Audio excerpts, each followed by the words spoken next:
Hello everyone welcome to the video. तपाईहरुलाई आजको भिडियोमा स्वागत छ। आज भने फेरि पनि मैले तपाईहरुको लागि क्यापकटको एउटा नयाँ ट्रेन्डिङ टेम्प्लेट लिएर आएको छु। टिकटकमा तपाईहरुले यस्तो सारी वाला भिडियो एकदमै धेरै ट्रेन्डमा चलिरहेको देखि नै राख्नु भएको छ होला आजभोलि। आज भने म तपाईहरुलाई यस्तै खालको भिडियो कसरी बनाउने भनेर सिकाउन गइरहेको छु। भिडियो चाहिँ स्किप नगरिकन लास्टसम्म हेर्नु होला, नत्र भने पछि तपाईहरुलाई एडिटिङको बेलामा समस्या हुन सक्छ।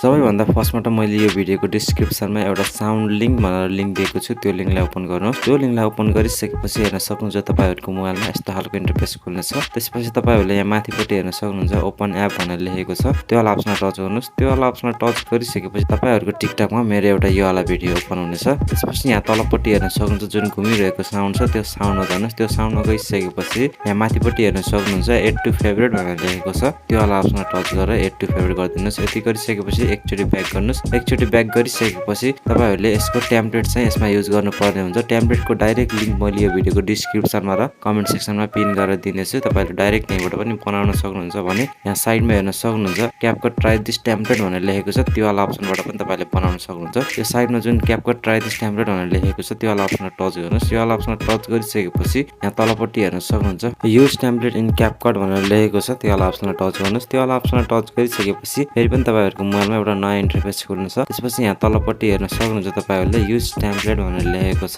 त्यो वाला अप्सनमा टच गर्नुस्। यो वाला अप्सनमा टच गरिसकेपछि तपाईहरुले अब चाहिँ यसमा आफ्नो फोटोहरु सिलेक्ट गर्नुपर्ने हुन्छ। फोटोहरु सिलेक्ट गर्दाखेरि चाहिँ सुरुमा तपाईले साडी नलाएको फोटो र त्यसपछि आफ्नो 4 वटा साडी लगाएको फोटोलाई सिलेक्ट गर्नु होला। ध्यान दिनु होला फोटो सिलेक्ट गर्दाखेरि चाहिँ सुरुमा साडी नलाएको र त्यसपछि 4 वटा चाहिँ साडी लगाएको फोटोहरु सिलेक्ट गरिसकेपछि यहाँ तलपट्टि हेर्न सक्नुहुन्छ प्रिभ्यू भनेर लेखेको छ। त्यो वाला अप्सनमा टच गरेर प्रिभ्यू गरिदिनुस्। यति गरिसकेपछि हेर्न सक्नुहुन्छ तपाईहरुको भिडियो पनि यस्तो टाइपको एडिट भइसकेको छ। अब भने तपाईले यो टेम्प्लेटको टेक्स्टहरुलाई एडिट गर्नुपर्ने हुन्छ। त्यसको लागि चाहिँ यहाँ साइडमा हेर्न सक्नुहुन्छ टेक्स्ट भनेर लेखेको छ। त्यो वाला अप्सनमा टच गर्नुस्। यो वाला अप्सनमा टच गरिसकेपछि सेकेन्ड नम्बरको टेक्स्टलाई चाहिँ जे लेखेको छ त्यसलाई सबलाई काट्नुस् र डन गरिदिनुस्। त्यसपछि फर्स्ट वाला टेक्स्टलाई एडिट गरेर यसमा चाहिँ तपाईले सारी भनेर लेखेर तीनटा यो वाला स्टिकर लगाएर डन गरिदिनुस्। यति गरिसकेपछि तपाईको यो टेम्प्लेटको टेक्स्टहरु पनि एडिट हुन्छ। अब भने तपाईले यो भिडियोलाई एक्सपोर्ट गर्नुपर्ने हुन्छ। एक्सपोर्ट गर्नको लागि चाहिँ माथिपट्टि हेर्न सक्नुहुन्छ एक्सपोर्ट भनेर लेखेको छ। त्यो वाला अप्सनमा टच गर्नुस्। त्यो वाला अप्सनमा टच गरिसकेपछि यहाँ तलपट्टि हेर्न सक्नुहुन्छ एक्सपोर्ट विथआउट वाटरमार्क भनेर लेखेको छ। त्यो वाला अप्सनमा टच गरेर तपाईहरुले आफ्नो भिडियोलाई एक्सपोर्ट गर्नु होला।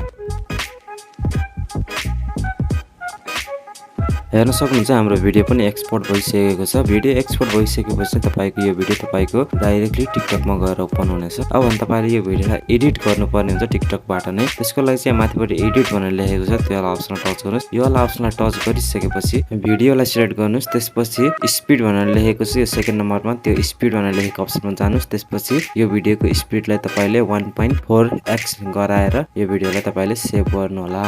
यति गरिसकेपछि अब भने तपाईले जुन सुरुमा एड टु फेभरेट गरेको साउन्ड थियो त्यो साउन्डलाई यसमा एड गर्नुपर्ने हुन्छ। त्यसको लागि चाहिँ माथिपट्टि हेर्न सक्नुहुन्छ एड साउन्ड भनेर लेखेको छ। त्यो वाला अप्सनमा टच गर्नुस्। त्यो वाला अप्सनमा टच गरिसकेपछि यहाँ साइडमा हेर्न सक्नुहुन्छ फेभरेट भनेर लेखेको छ। त्यो वाला अप्सनमा टच गरेर यो सुरुको साउन्डलाई तपाईले सिलेक्ट गरिदिनुस्। यति गरिसकेपछि हेर्न सक्नुहुन्छ हाम्रो साउन्ड पनि यसमा एड भइसकेको छ। तर तपाईहरुले यो टेम्प्लेटको जुन ओरिजिनल साउन्ड छ त्यसलाई चाहिँ 0 गर्नुपर्ने हुन्छ। त्यसको लागि चाहिँ यहाँ साइडमा हेर्न सक्नुहुन्छ भोल्युम भनेर लेखेको छ। त्यो वाला अप्सनमा टच गर्नुस्। यो वाला अप्सनमा टच गरिसकेपछि यो ओरिजिनल साउन्डलाई 0 गरेर यो डन वाला अप्सनमा टच गरेर डन गरिदिनुस्। यति गरिसकेपछि तपाईको भिडियो कम्प्लिट तरिकाले एडिट भइसकेको छ। अब भने तपाईले यो भिडियोलाई टिकटकमा पोस्ट गरेर धेरै भन्दा धेरै लाइक पाउन सक्नुहुन्छ। किन भन्दा यस्तो हालको भिडियो अहिले एकदमै धेरै टिकटकमा ट्रेन्डमा चलिरहेको छ। तपाईहरुको भिडियो पनि भाइरल हुने सम्भावना एकदमै धेरै छ। हस्त आजको भिडियो यति नै। भिडियो मन परेमा लाइक शेयर सब्स्क्राइब गरिदिनु होला। अनि तपाईलाई भिडियो कस्तो लागेको छ कमेन्ट सेक्सनमा गएर कमेन्ट पनि गरिदिनु होला। हस्त धन्यवाद।